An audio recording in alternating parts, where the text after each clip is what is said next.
Here we go!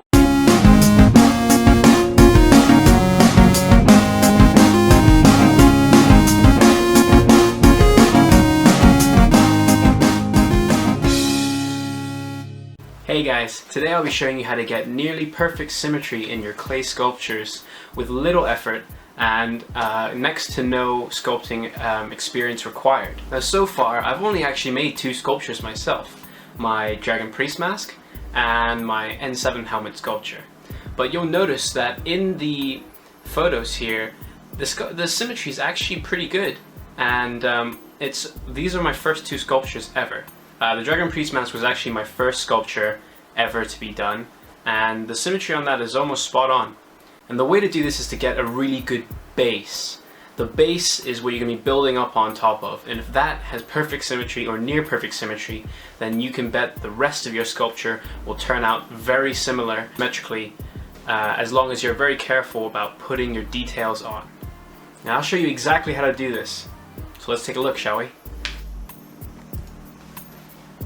Okay, so for this method, I'll be using Chavant NSP, which is a plasticine clay. You can use any other clay that you can melt down with heat, such as monster clay or whatever you prefer to use. Now, what we're going to do to make the base of this is we're going to use pepakura, and we're going to make a paper model, and then we're going to melt down the clay and pour it inside the paper to make a clay copy. Now the pepakura helps you make a pretty much perfectly symmetrical base for you to build up the detail on.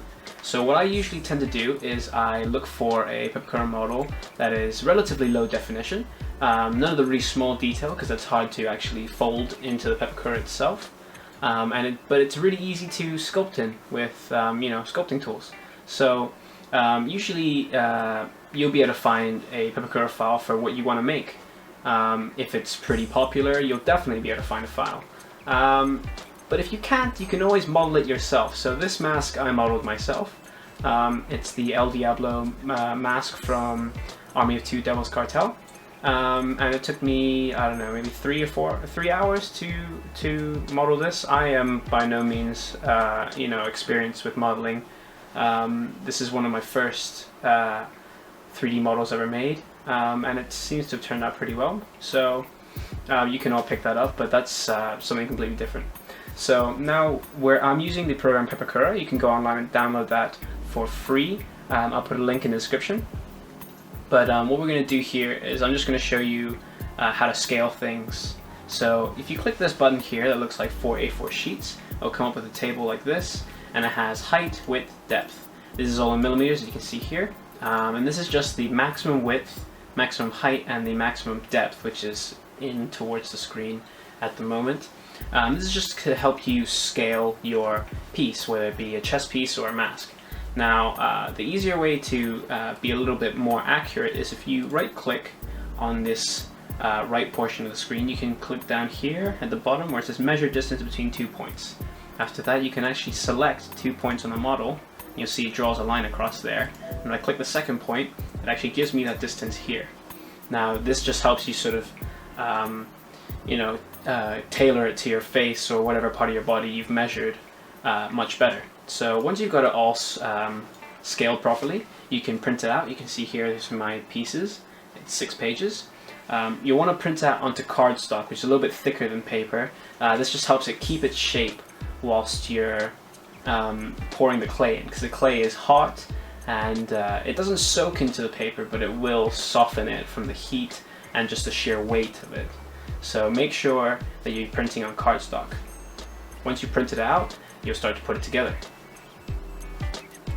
Okay, so now I've got my Pepakura templates printed out. You can see these, and you can see these sort of little black marks here. They're actually numbers, and it helps you figure out what lines up with what, because the corresponding face that it will line up to will have the same number. I'm going to cut these out using scissors, and I'm going to start gluing it together and bring it together. There's a special technique I use for this when I'm pouring clay inside, and I'll show you.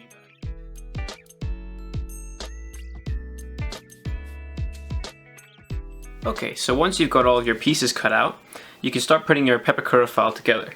So there's it's very simple putting Pepakura together. You kind of just fold across these tabs and you and you fold across these dotted lines and you glue them to the corresponding areas, and you can tell which are the right areas because the numbers will match up. Now, what I use to help me fold these tabs down is I use a steel ruler that just makes sure I get a nice straight fold. So there's a special technique to putting your peppercura model together when you're doing this pouring in clay thing. What you're going to want to do is you're going to want to actually stick your tabs on the outside rather than underneath, which is what you would usually do when you're building a peppercura file. The reason for this is that then if you do it on the outside, you won't have these sort of tab-shaped dents in the surface of your clay that you have to clean out, and I'll show you a photo of that. This just makes it a lot easier. It means you have to do a lot less prep time on your clay base before you can start detailing. So what you want to do is you want to fold all of these tabs down and start putting it together. I'm going to be using Pritt stick just to glue it down, and then I'm going to use tape.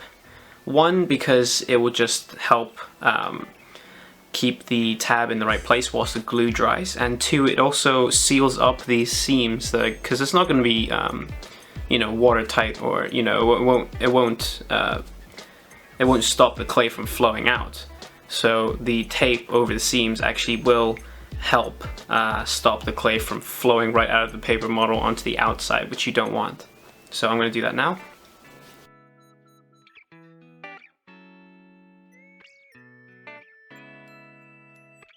Once you finish putting your peppercura file together, you get something that looks like this. As you see, all the tabs are on the outside, and there's a lot of tape on the outside. That's just to hold it all together. Obviously yours won't look exactly like this unless you're making the same file, but the other thing I was going to show you is, if you see on the back here, I've got these supports. That's just to make sure that the file keeps its sort of width and all its dimensions correct. This tends to need to be done with masks.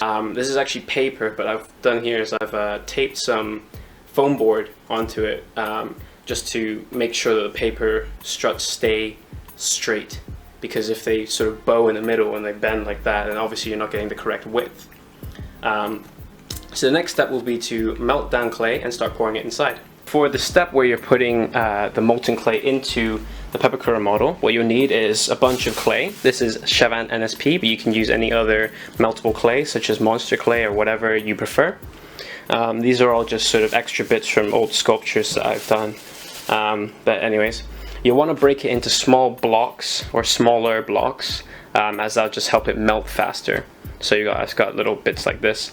I've probably got about slightly less than half a mug full right now. You don't want to melt down too much at any one time, because you're not going to pour loads into the peppercura model straight away, because the more you put in there, the more chance you have of it warping the shape of your actual model. So you don't want that. What I've done is I've got the oven at 170 degrees Celsius. I actually believe that this stuff melts at a lower temperature, at a much lower temperature.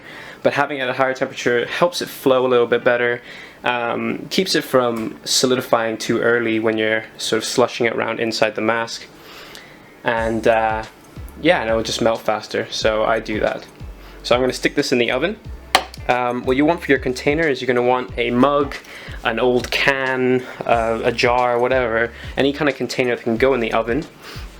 Make sure that if it has anything to do with food preparation or eating out of it, that you're never going to use it again, because it's going to be very difficult to clean out, and I just wouldn't suggest you ever using this for anything to do with food ever again after you've melted the clay down inside of it. So make sure it's something you're never going to use. So I've got this old mug. I'm going to put it in the oven now, and I'll melt it down. So before we move on, one thing I need to say: wear gloves on both hands.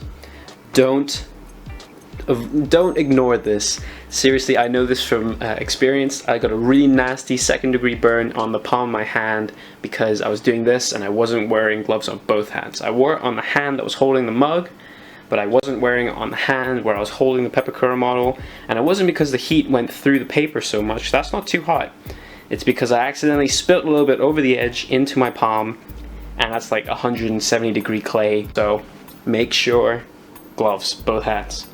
Okay, so I've let this in for about 10 minutes now. should probably be about just about melted, so hopefully you can see this.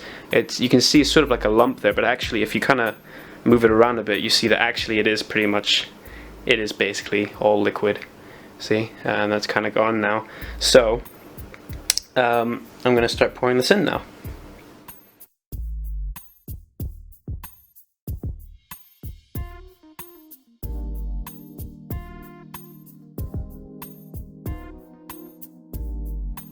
Once you finish slushing it around the mask and you think it's cooled down enough that you can put it down without it warping, make sure you put it down on a soft surface. So I'm going to do it on top of these gloves that I was wearing, because if you put it on a hard surface and it's still warm, the clay might actually just dent and start to fold.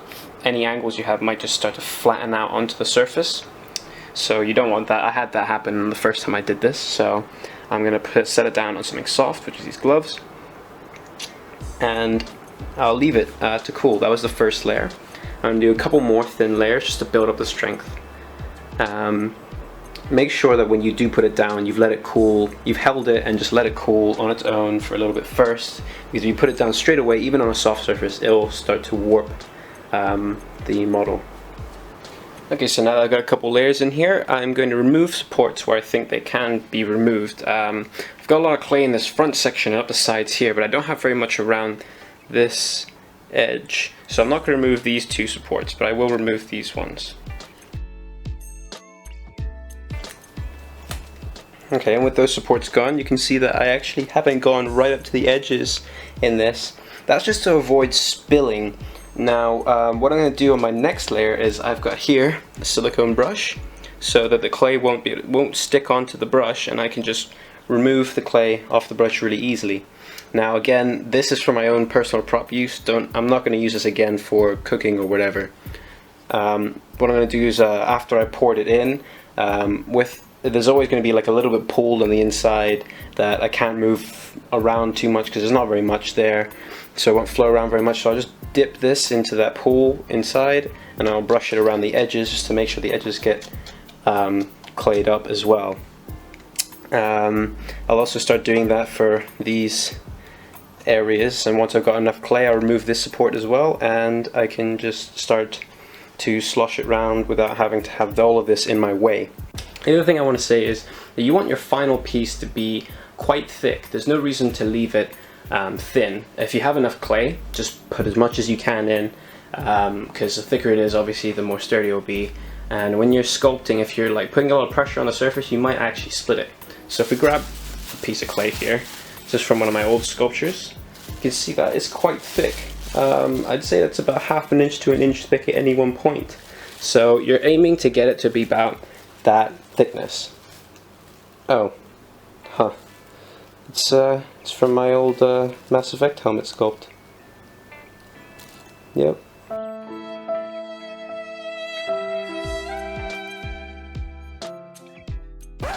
Well, that's enough of that. Get on the